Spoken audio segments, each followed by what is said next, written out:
আসসালামু আলাইকুম। প্রাকৃতিক সৌন্দর্যে ভরপুর একটি জেলা নেত্রকোনা। নেত্রকোনা জেলার বিজয়পুরের জিরো পয়েন্টের কাছেই বিজিবি ক্যাম্প, সীমান্তবর্তী এলাকা। বিজিবি ক্যাম্পের পাশ ঘেঁষেই বয়ে গেছে সোমেশ্বরী নদী। আমাদের ভ্রমণপ্রিয় জাহিদ স্যারের সাথে ধোবাউড়া উপজেলায় একটি সরকারি কাজে যাওয়ার সুবাদে এখানে ঘুরতে এসেছিলাম। এখানে ঘুরতে এসে যে বিষয়টি আমাদের চোখে পড়েছিল সেটা হচ্ছে বালু ছাকা পানি, অর্থাৎ বালু দিয়ে ফিল্টারিং করা পানি।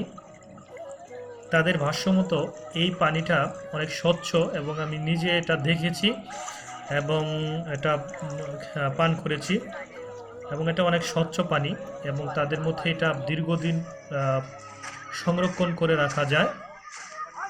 বোতলজাত পানির মতোই স্বচ্ছ পানি।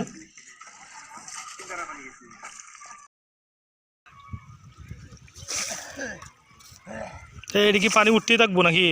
হ্যাঁ,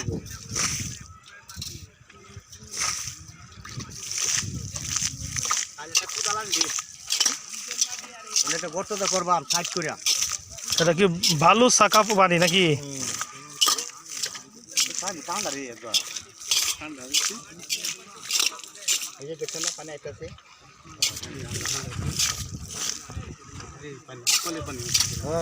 মজা লাগে হয় না রে।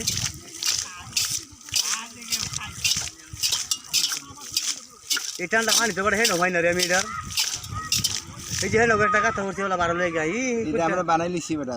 ঠান্ডা পানি না হ্যাঁ হ্যাঁ গরম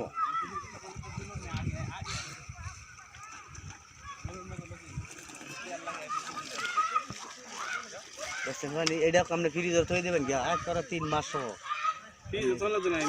এমনি লড়তো নয় না।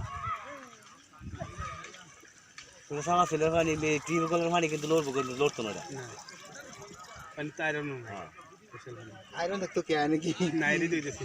হেন কি আপনার ওই যে পাশে যে কোনো জায়গায় গাঁথা করলে কিরকম পাওয়া যাবে নাকি পানি?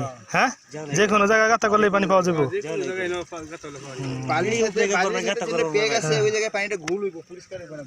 এটা তো আপনার এই স্তর হেরা তো নিচে, হ্যাঁ, তারপরে পানি আসছে না। আপনি বেশি এরকম গভীর করলে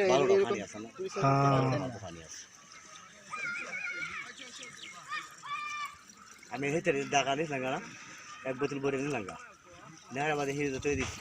এই সব বার বড়ি ছেলে বেটেন দেখে কি খুশি, পানি কুয়ে মালা দিন ভরে বার হয়ে দিচ্ছি।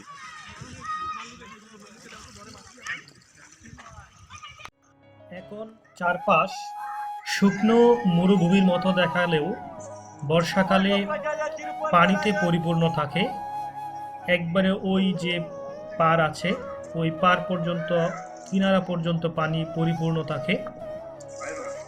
ভিডিওটি ভালো লাগলে আমার চ্যানেলটিকে সাবস্ক্রাইব করে পরবর্তী ভিডিও প্রদানে উৎসাহ প্রদান করবেন। সবাই ভালো থাকবেন। আসসালামু আলাইকুম।